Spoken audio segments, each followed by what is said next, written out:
Yo, what's going on, everyone? Welcome to this week's episode of River City. God, I'm going to say River City 93. Welcome to this week's episode of Can I Kick It? I got everything in my head. I got River City 93 stuff going on.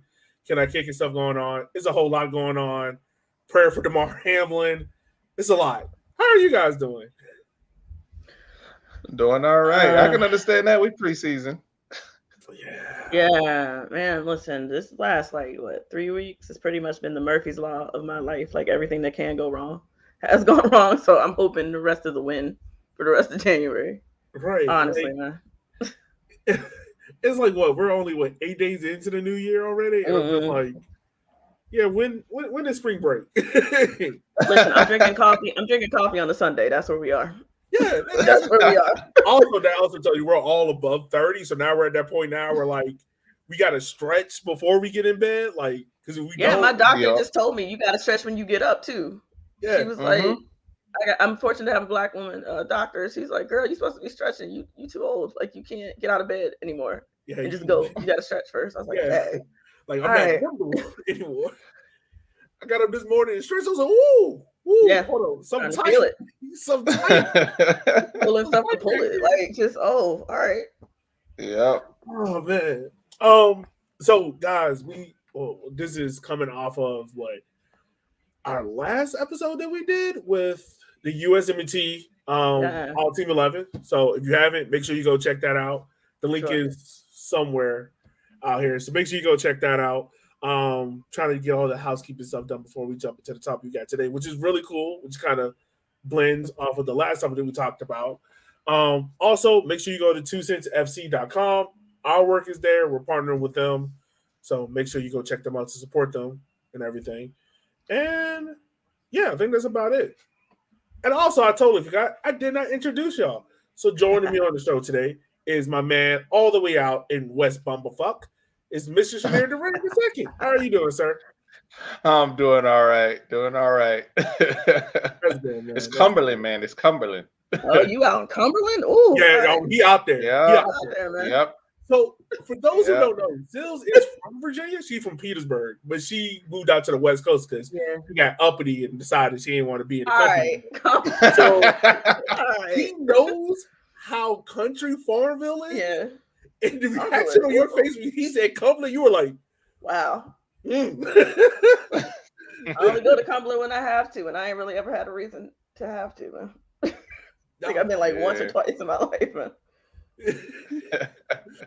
I bet you can get a 10-bedroom house for $200K though. Man. Yeah. If you with a lot of land too. Yeah, with all the cows, with the cows included, man. I know. If you want farmland, go to Cumberland. Yeah. And also joining me on the show, the woman who I just joked about moving out to the West Coast is Sills. How are you doing, man? I'm doing better. Like I was saying before we got started, everything that can go wrong has gone wrong in the past 3 weeks or so in my life. So as we get ready to cover this draft, I'm hoping things start going on. Y'all got the NWSL draft coming up. How are man? I'm sorry. How are things coming with that? They're coming.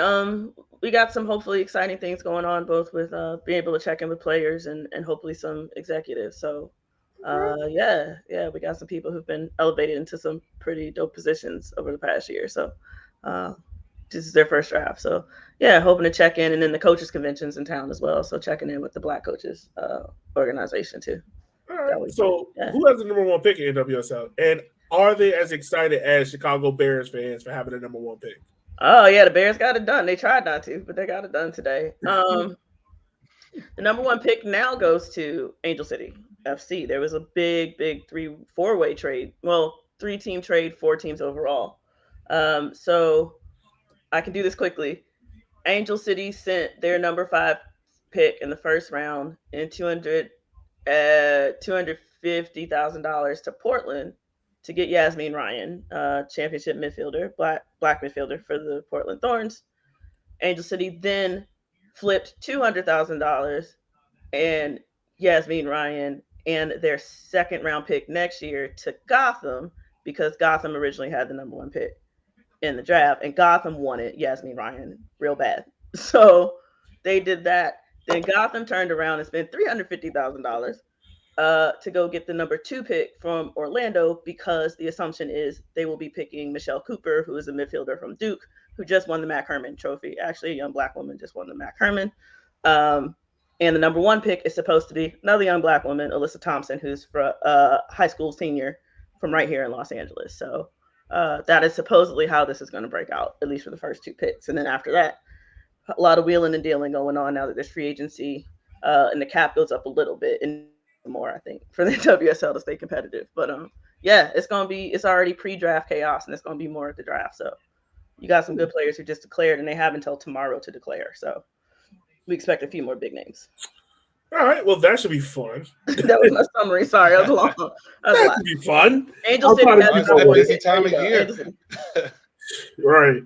So if you want more NWSL news, I recommend you highly go check out Syl's other baby, Shea Butter FC. Go check them out. Yeah, they we'll be do touching amazing work over there. They're so awesome. Yeah. But guys, let's go ahead and let's dive into the topic.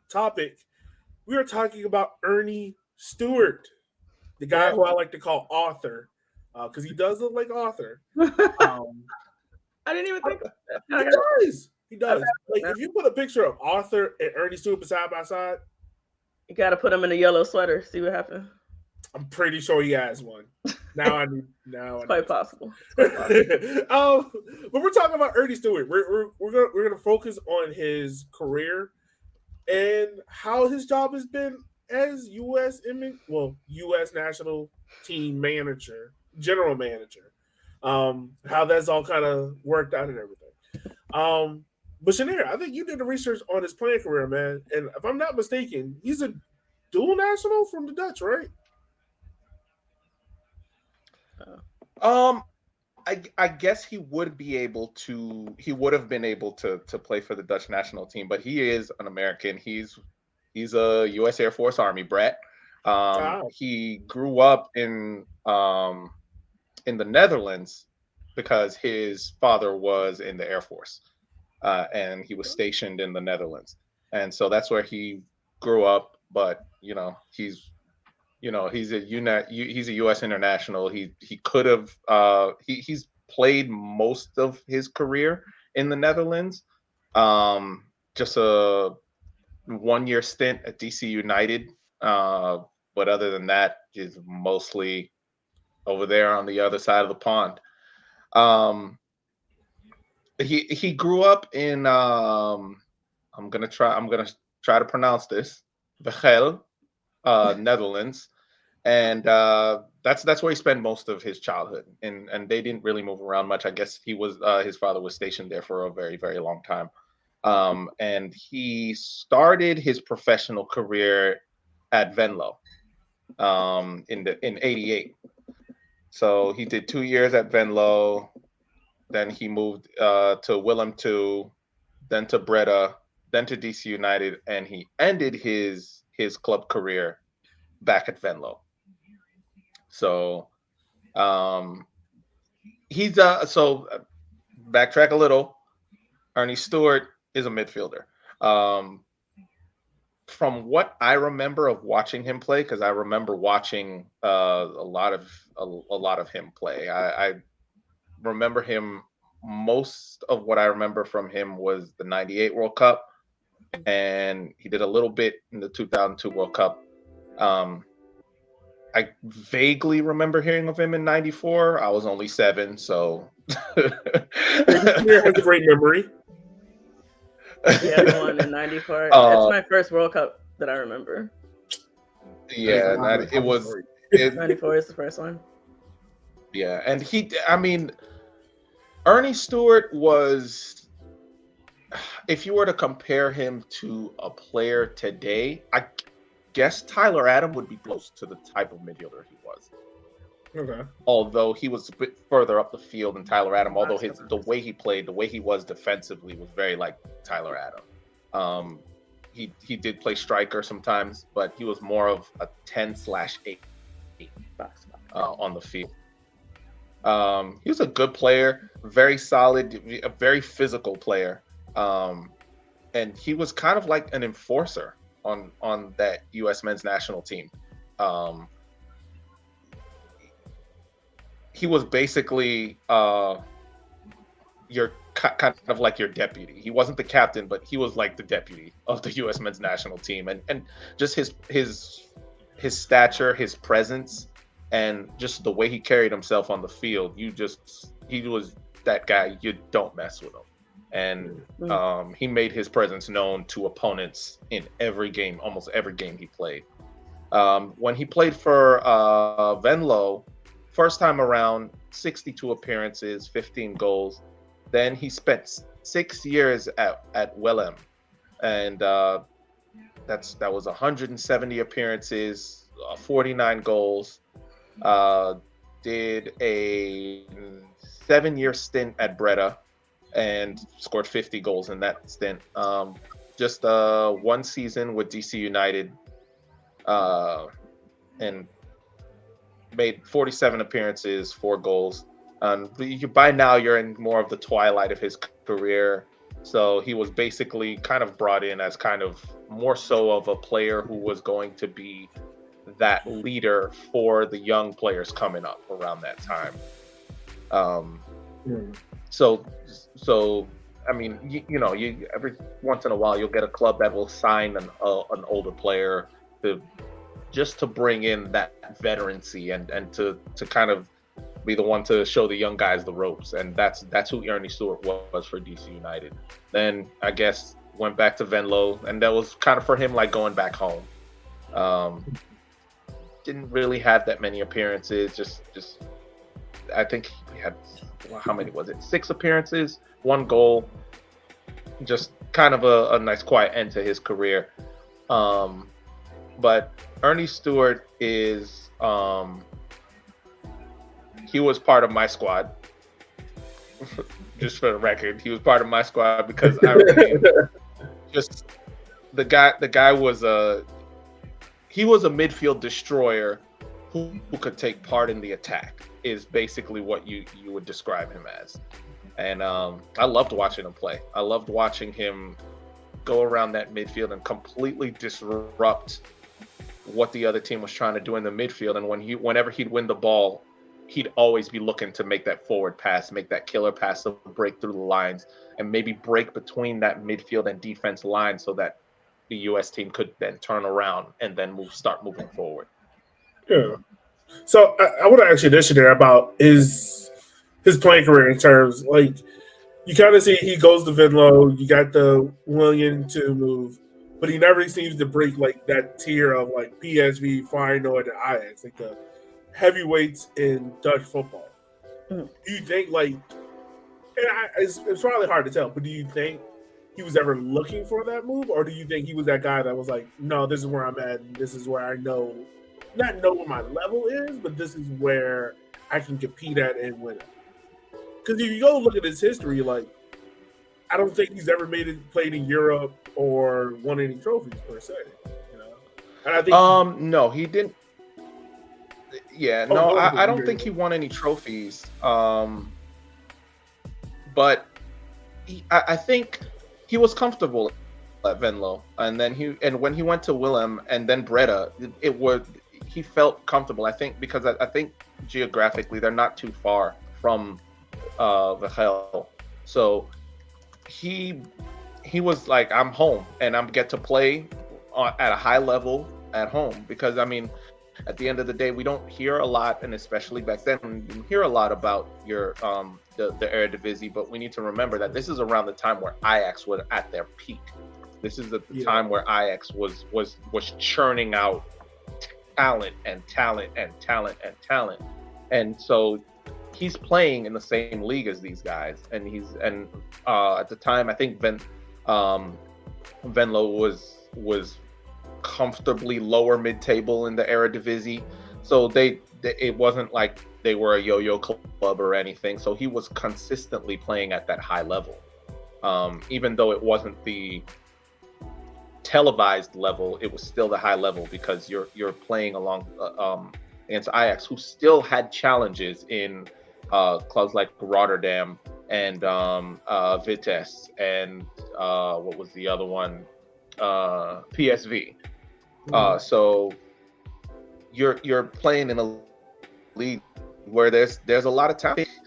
He definitely had a situation in which he got comfortable where he was. He was playing well. He was playing consistently, and I think for him it was a good move to stay where you are comfortable, stay where your level is at, and stay in your lane. And he did that very well, and is a staple at Willem, is a staple at Breda, and is a staple at Venlo, especially with the appreciation of him coming back to the club at the end of his career. So, yeah. Now, shift a little bit more to his national team career. I'm not gonna lie to you, I didn't see Ernie Student play in the national team because I didn't realize soccer was like a big sport until maybe like 8th grade. And I was like, oh snap, people play sports outside of football? Like this is a thing? Yeah. Like we do this? So, Shadir, like you said, like you watched them at that 94 World Cup, and I think he played, in 3 World Cups, 94, 98, in 2002, right? Yeah, he did 3. A little bit in 2002, yeah. Yeah. So, like, how was his national team career? Because, like, you talked about, like, he was that enforcer. But when I look at, and this is someone that didn't see him play, when I look at Ernie, I think about him as kind of like he's the cherry on top. Because the way how those teams are always talked about, like, you always hear about Lexi Lawless and, Eddie Pope. You hear more about the hard, how can I put this? You hear more about the, like, enforcer guys, and I don't put Ernie in that category. So what made Ernie the quote unquote enforcer, like you put it? Well, because Ernie Stewart is, for example, a good example would be a player like N'Golo Kante.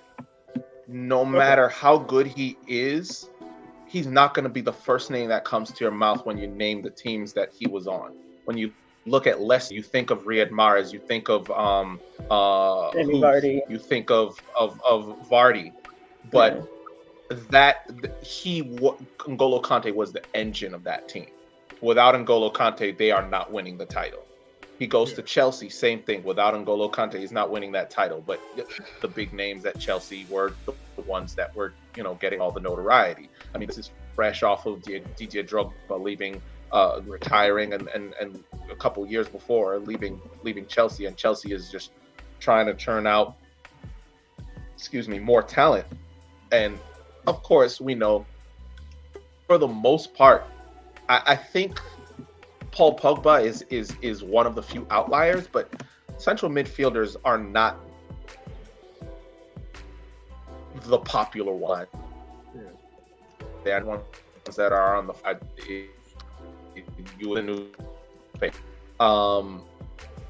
you're looking most of the times it's going to be the wide players, the striker, the center backs. I mean, when you look at Virgil van Dijk, Eddie Pope, Alexi Lalas, you look at John Terry. These are big names that are on the back line, but the center midfielders don't really get a lot of the notoriety because they are basically the ones that do the dirty work. They are the protection for that back line. They make the back line look good, and they are the ones that start the attack. And then we always like the finished product, but what starts the attack doesn't really get that much popularity. So Eddie Pope, I think when you look at Eddie Pope and Alexi Lalas, which I personally think was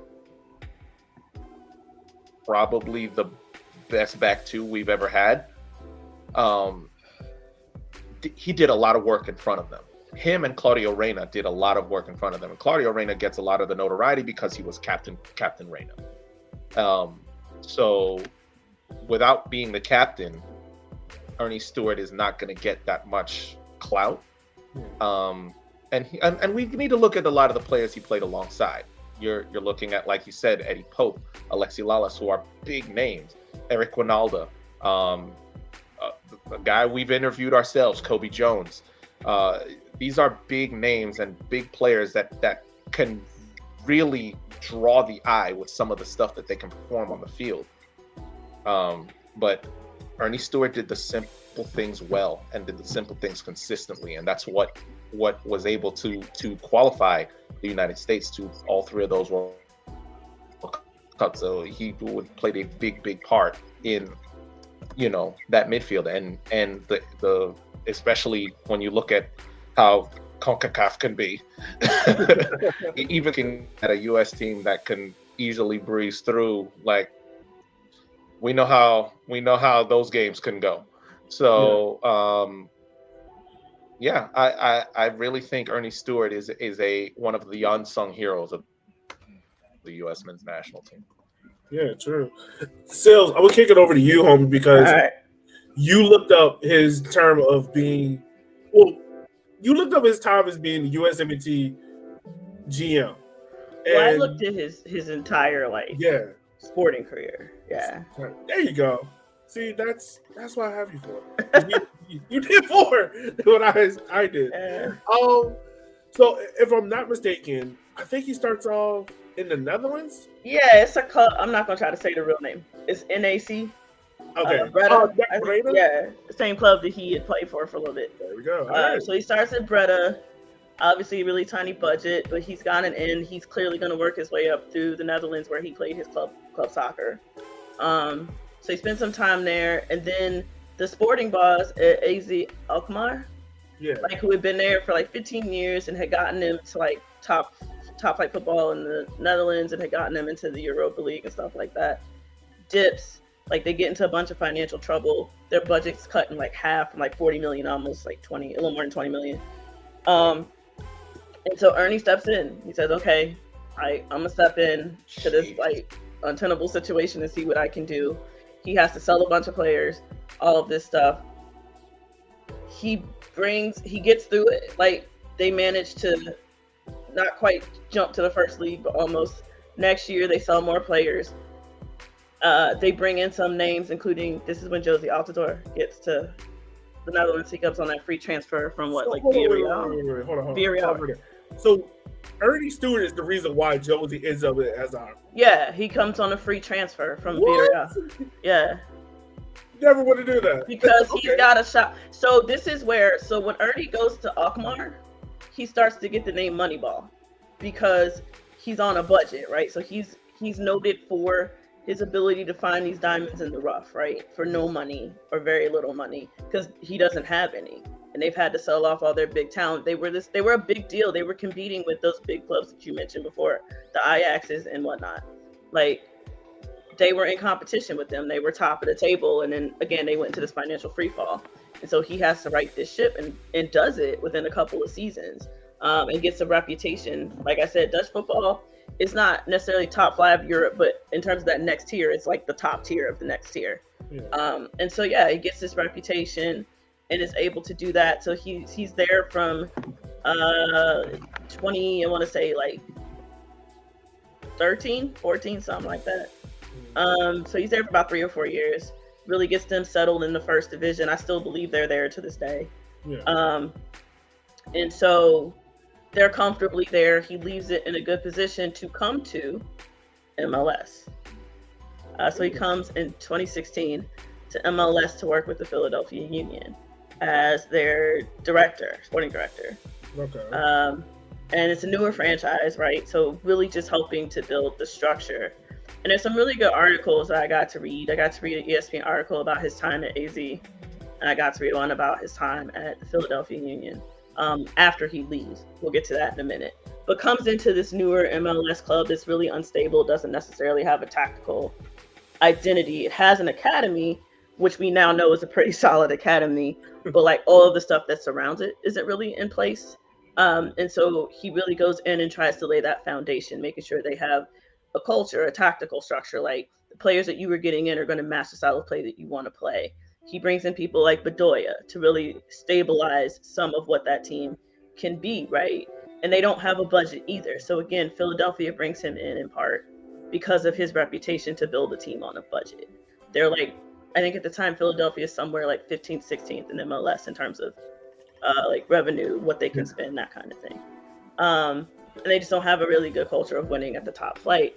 And so he starts to lay the groundwork for that. So he's there for 2 years, 2 seasons, I suppose. Like I said, brings in some names. I know he bought in Bedoya and what's the other boy's name? This starts with like a. Hold on, I got the article up here. Dokel. That's how you say it. Right there. Yeah. Yeah, We'll he go wants with people that. to stabilize the midfield. Like, of course, as a midfielder, right? So part of his, like you were speaking to, right? Like, part of it is he's taken that on the field IQ that he has and his ability to see the pitch and plays into how he wants to help people build the team, right? He builds from the midfield. Yeah. Like, this is a pattern of behavior he has over his teams. As a midfielder, he builds from the midfield. He basically has a him at every level, right? Like, he You know finds what? Honestly, that makes a lot of sense because if you look Yeah. at how the men's team is built, Exactly. it's built You through the see it. midfield. You see it, right? You see it coming. He finds a him for every team, and he can Yep. find a him on a budget, right? Like, he can find a him because it's about talent, but it's also about work, right? He's gonna outwork you. And so I realized Yep. that as I was reading, I was like, huh, he almost has like a dude who's like him on every team.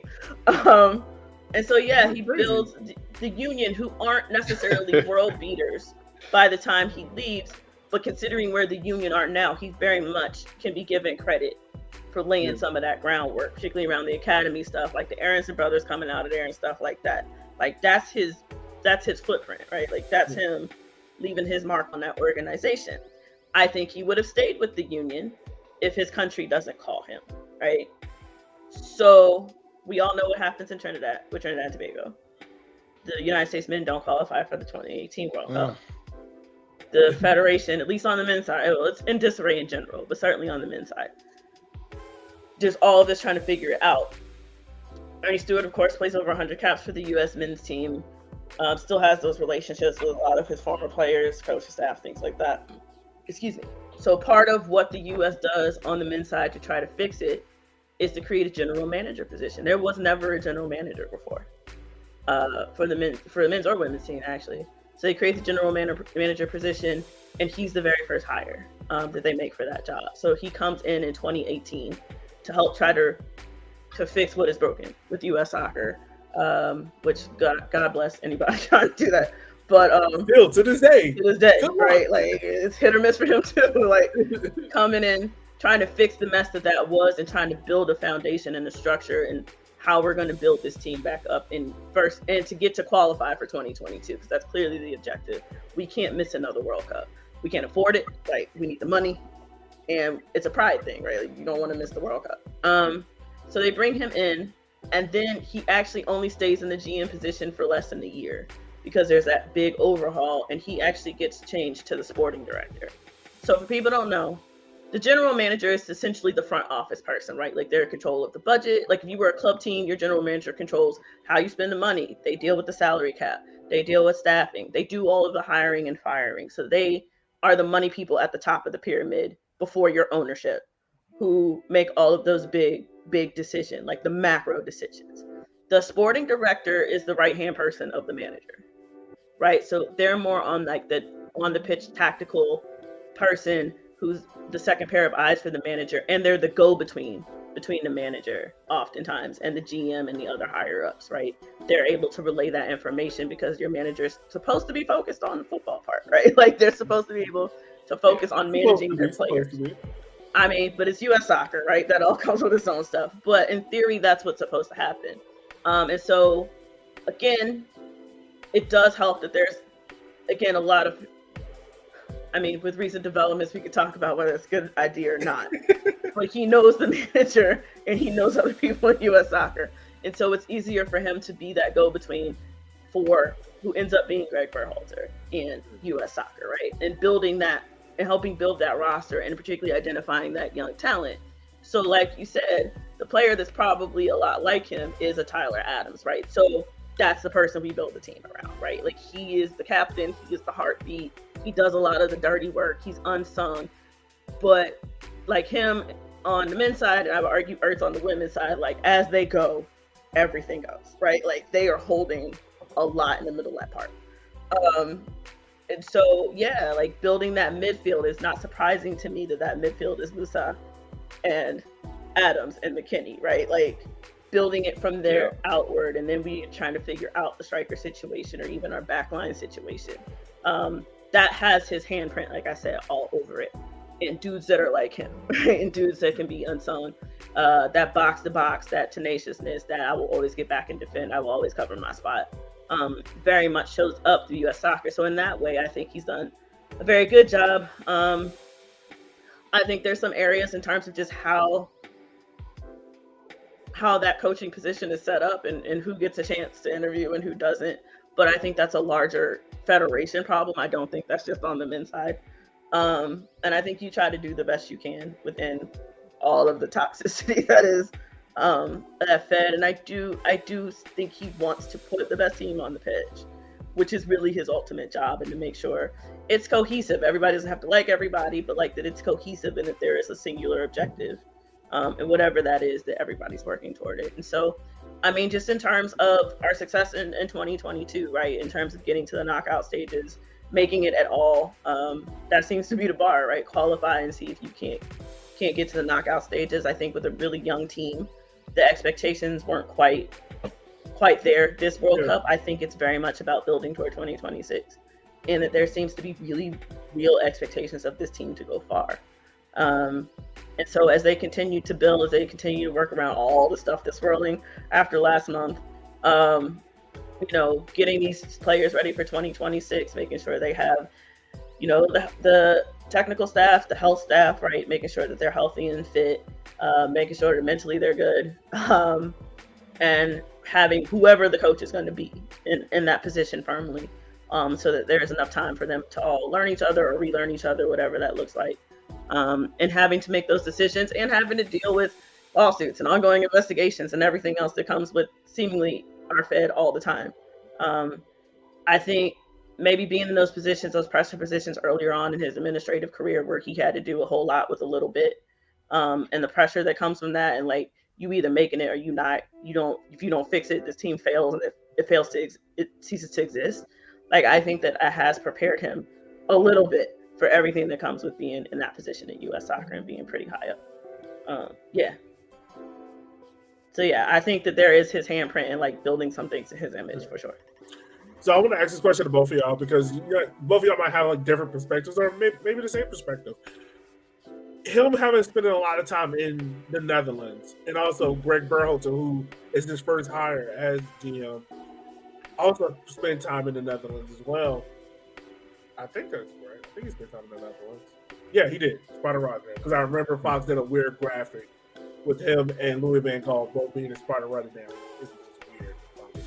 But I want to ask you guys this. We can talk about Fox broadcasting on a whole other show. But do you think that influence of spending in the Netherlands, do you think we're starting to see that take fruition in the U.S. team, both on the women's and men's side, of the way of how, like you said it, like how he wants to, there's a style of play of how they want to play now versus before it was the 4-4-2, empty bucket, be physical, be strong, outwork your opponent. Where now you look at his team, it's a lot more technical. It's the 4-3-3. It's, we have certain players that were going for certain positions. Do you see that coming from Ernie? Yeah, go ahead, Shana. I was going to say, I think what we have, and I think it's really good coming from Ernie Stewart, is we have a hybrid.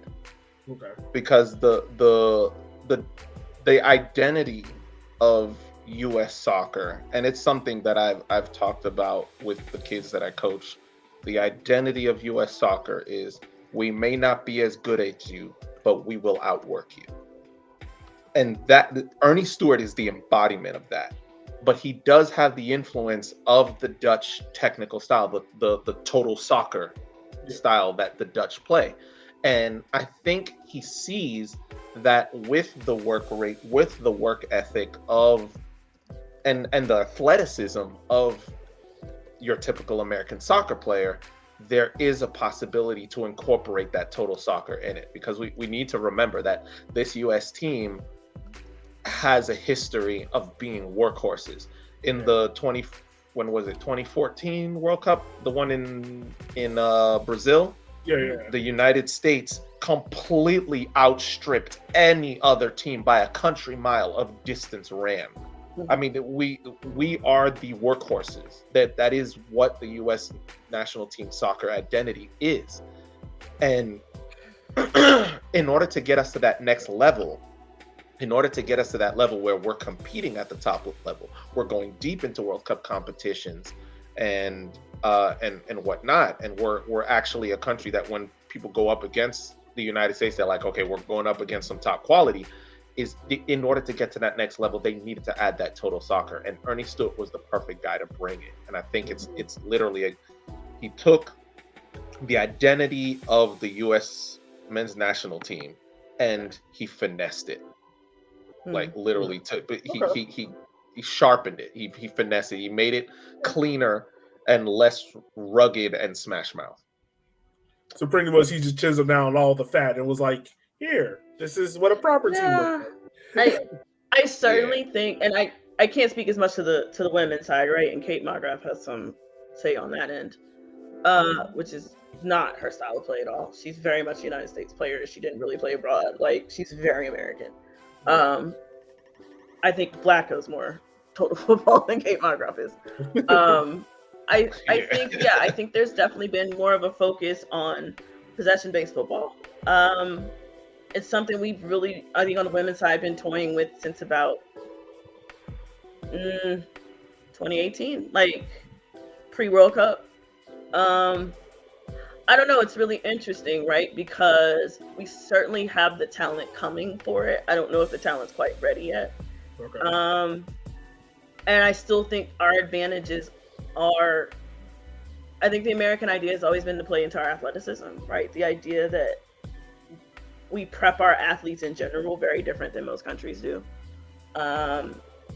And like you said, that running, that workhorse mentality, that idea of like, you're not going to outlast us for 90 minutes. At some point, we're going to press you to death or we're going to outrun you.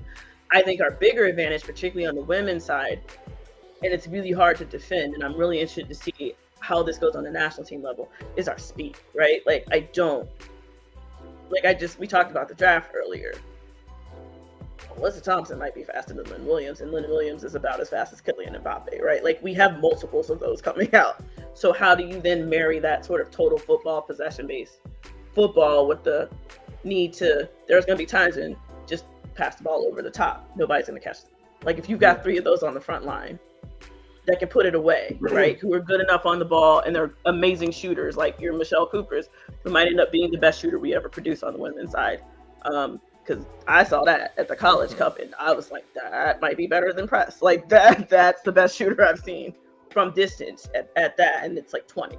So I think it's helped diversify us, right? I think we have a lot of utility players now that we didn't have before. It's not as specialized. You have no one's Crystal Dunn, but like, you have more of those coming, right? These people who can play on multiple lines. So I definitely think his influence is there, right? There is that Dutch total football influence here, and valuing on the ball skills and valuing possession and slowing down the game at times. But I think we'll find a happy medium as we continue to go on. But I can definitely see the influence there, because that's what Ernie Stewart played for. I mean, most of his career he played Dutch football, so of course it's going to show up. Now, when we talk about when we talk about the national team, of course we know there's a lot of discussion going on about some of the families. I can't even say it with a straight face. So some of the stuff that's going on. We're proper footballing nation now, man. Yeah, we're proper. We're proper now. We won't talk about it because trust me, we did. Oh no, that's some. Yeah. That's a whole different show. I wouldn't wish that on anybody, man. Yeah, we'll push that along to the For the Culture family and let them talk about it. And by the way, go check them out. They probably will talk about it soon. But I want to ask you guys this question, man. Like, when it comes to Ernie Stewart, and we know that Greg Berhalter gets a lot of the heat, whether fair or unfair. You know, what we're looking at is, in the discourse of it, you don't see a lot of national team fans or media members kind of come at Ernie like you do at other sports. You know what I'm saying? Like, if, like, all right, I'll put it out there. I'm a Tennessee Titans fan. And we fired our GM because he wasn't getting the players needed to keep the team going. Right. You know? And I'm wondering, like, why doesn't Ernie get that kind of same heat? Because the discussion always turns to, well, it's Berhalter. But you never heard anyone say, oh, it's Ernie. Ernie's not doing this. And I'm wondering if that conversation is different, because of is the national team general manager, which is very different than the club team manager, or just because the public and the casual fan isn't aware that we have a, I think it's B. I think a lot of it is B. I don't think they think anybody else is responsible for player selection besides Greg Berhalter. You know what I mean? I think they think he does all things. Like he's a Bill Belichick kind of like he's the coach and he's the GM, or he's the coach and he's the sporting director, right? I don't think they understand that there is somebody else helping pick those players besides Greg Berhalter. Because I mean, honestly, most people don't even know Ernie Stewart is there. Like they don't know, especially the casual fan. And so I think if they knew that, he would catch a lot more heat. Okay. Scenario, what you got, man? I think for the casual fan, yeah, he's out of the limelight, so it's convenient for him. But I think for the fan who's actually paying attention, when you look, the quality of players that we're bringing in is unarguable. When you look at what Weston McKennie has done, when you look at, I mean, the Leeds guys, your Tyler Adams, your Aronson, I mean, of course, I mean, literally anyone who's really following soccer can't blame anybody for us not really having a striker, because barely anyone has a striker nowadays, like a true number 9. But you look at all of where the talent is coming from. You have some MLS players in there who are at the top echelon of MLS. You have players who are playing in the Premier League, players who are playing in the Serie A, players who are playing in La Liga, the Bundesliga. You're looking at a squad that is literally a squad of pretty much all-stars. So I think Greg Berhalter gets the flack because it's like you have all of not creating a World Cup winning team with it. And I think that it completely goes beyond Ernie Stewart, because it's like Ernie Stewart found all these players, brought all these players, talked to all these players, especially when you look at situations like Serginho Dest. I mean, for crying out loud, we have the son of a Ballon d'Or winner on our squad. Like, so I mean, so we have the quality, but can Greg Berhalter piece it together? And he's unfairly being judged for, because when you look at it, like the U.S. national team was on average the youngest team in this past World Cup. So for a young team to go as they did, to do what they did, to basically hold England, who had just literally steamrolled Iran, to a draw, to go up against Wales and show them what's what, to put Iran to the sword and move on to the next round. It's something that for a young team, that's a pretty big accomplishment. Now, with all of the stuff, all of the drama that's been going on between us not qualifying for the previous World Cup to now, you're looking at a situation of people want things to change quickly, when it's like, if you want things to change, and especially with what Ernie Stewart is bringing, this kind of hybrid of US Netherlands to create the new US identity, it's going to take time. And I think because of the talent that we have, people expect it to be quicker. And so Ernie Stewart isn't going to get the flack for it because he brought the talent. Now it's up to Greg Berhalter to make that talent work.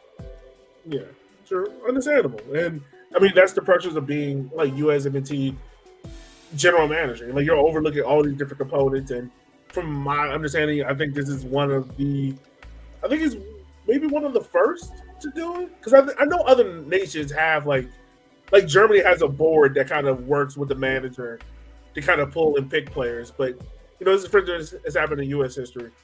Yeah. So, kind of wrap it up a little bit. Kind of put a nice bow on everything. What is Ernie Stewart's legacy? How 20 years from now, how are we gonna look back on Ernie Stewart, not only as a player but in his role, and what is his overall impact on the culture? I think his biggest impact is going to be whatever this team does in 2026, right? Like, he's always going to have his hand on helping select these young players, right? And how far they go on home soil is going to do a lot.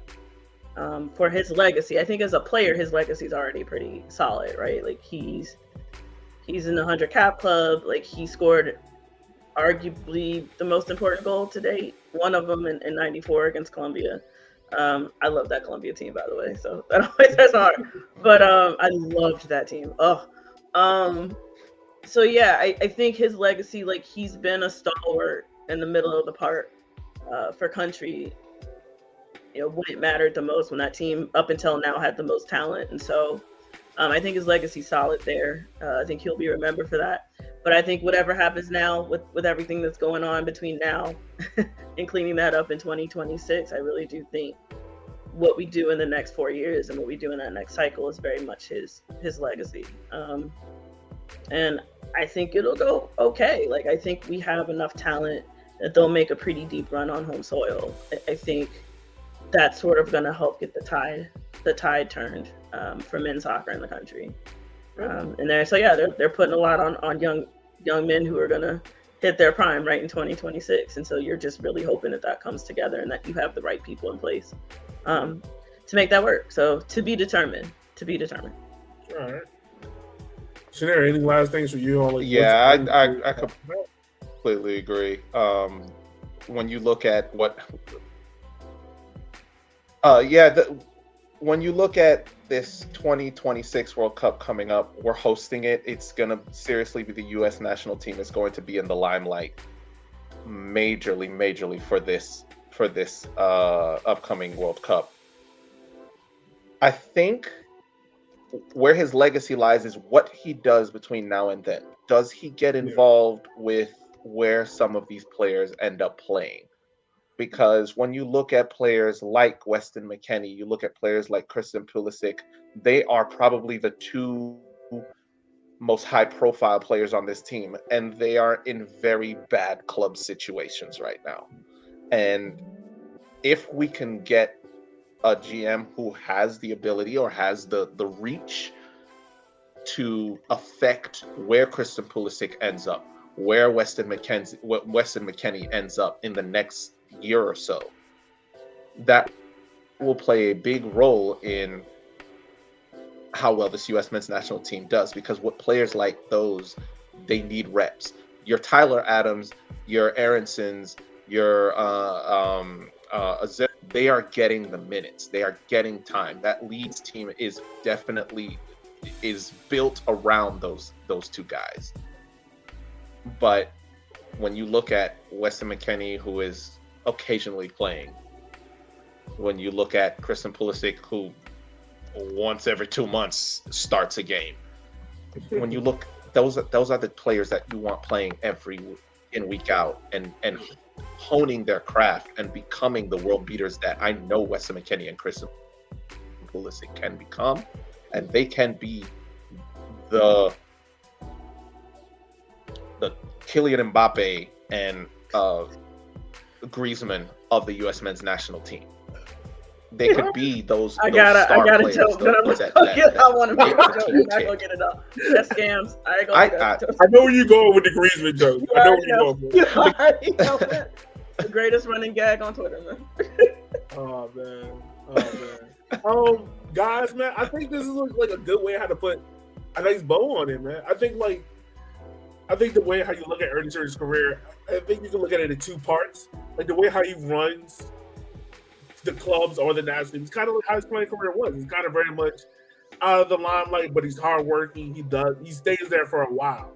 He's not like the quick flash in the pan, like, oh, let's do this down, and then next one let's do this, and then next one let's do this. It's kind of like, I hate to say it, but Ernie Stewart, it wouldn't blow my mind if Ernie Stewart has a vision board. And he sits there and he's like, all right, guys, here's our 1-year plan. Here's our 5-year plan. Here's our 10-year plan. And he's just out there like cutting out pictures and whatnot. Like, just imagine with like magazines strewn everywhere. Pictures and stuff. Hey, no, he's got a couple Pinterest boards. Yeah. Oh man, like, but I think that's what U.S. soccer needed. like if you go back and look at 2018 and all the conversation it was of how lost we were and what's his direction, I kind of think Ernie Stewart kind of comes in there and he doesn't put himself out there as like, oh hey, I'm the one cleaning it up. But like, for instance, like go back and look at the coaching search. Like we were with Dave Sarachan for a whole nother year where we were all clamoring on Twitter and we were wrong about it. It was like, yo, hire a coach right now. Like you're the GM, hire a coach now. And he kind of waits his time. And he's kind of just like, yo, let's put the system in place first. Let's kind of clean up, the weeds and edges and hedges around the house. And then let's find a coach that can fix that out, right? And now, granted, how Greg got the job, that's a whole discussion for a whole nother day. Yeah. Because the Raiders will let you know they ain't like it until their boy won't play it. But that's a whole other discussion for another day. But I think, like, what Ernie is doing is key and important. So I think that's a good way to put a bow on it, man. I think that's a good way to wrap it up. I think the best way, that's the best way to wrap it up. So let me stop trying to talk and add more before we make this hour-long show where it doesn't need to be. So for you guys, man, I just want to say thank you guys once again, listeners, for taking the time of your day to listen to our show.